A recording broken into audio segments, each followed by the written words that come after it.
আমাদের ওয়েস্ট বেঙ্গলে বিয়েতে যে ভোজ রান্না হয় এবং সেই ভোজ রান্নাটা যেভাবে পরিবেশন হয়, চেয়ার টেবিলে বসে গেস্টদেরকে দেওয়া হয় এবং তারা খায় পরপর।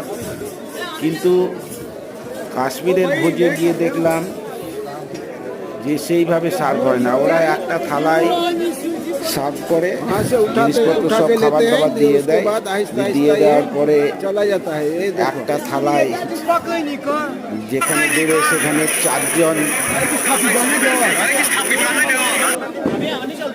চারজন বসবে খাওয়ার জন্য এবং একসঙ্গে চারজনে খাবে।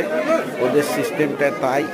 এবং দেখুন যে ওখানে কীভাবে ভোজের খাবার পরিবেশন করা হয় এবং অতিথিরা কীভাবে খায় এবং লোকে কীভাবে প্লেট সাজায় এবং খাবারগুলো প্লেটে রাখে এবং সেগুলো যেখানে প্লেট সাজানো হয় সেখান থেকে কীভাবে নিয়ে গিয়ে অতিথিদের সার্ভ করে এবং তারা কীরকম জায়গায় বসে এবং একটা থালায় কজন করে খায়, সব কিছুই আপনারা ভালোভাবে দেখতে পাবেন এই ভিডিওতে।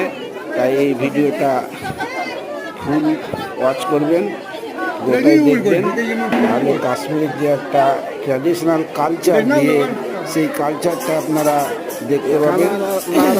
আশা করি ভালোই লাগবে। এই কালচারটা পুরো কাশ্মীরেই আছে।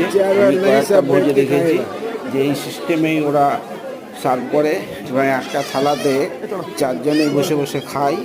কিন্তু আমাদের দিকে এই জিনিসটা খুব একটা ভালো চোখে দেখে না, কিন্তু কাশ্মীরের সব লোক অভ্যস্ত বলে ওরা ওইভাবেই অতিথিদেরকে খাবার পরিবেশন করে।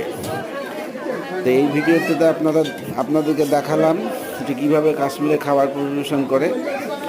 আপনারা এই ভিডিওটা দেখুন, আমার চ্যানেলটা সাবস্ক্রাইব করুন, কমেন্ট লিখুন, কিছু পারলে শেয়ার করুন।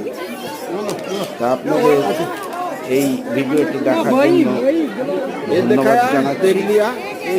আমার চ্যানেলটা সাবস্ক্রাইব করবেন, কারণ সাবস্ক্রাইব করলে আমরা অনেক জায়গা থেকে ভিডিও কালেকশন করে আপনাদের জন্য দেখানোর যে আগ্রহ থাকে সেটা অনেক বেড়ে যাবে আশা করি।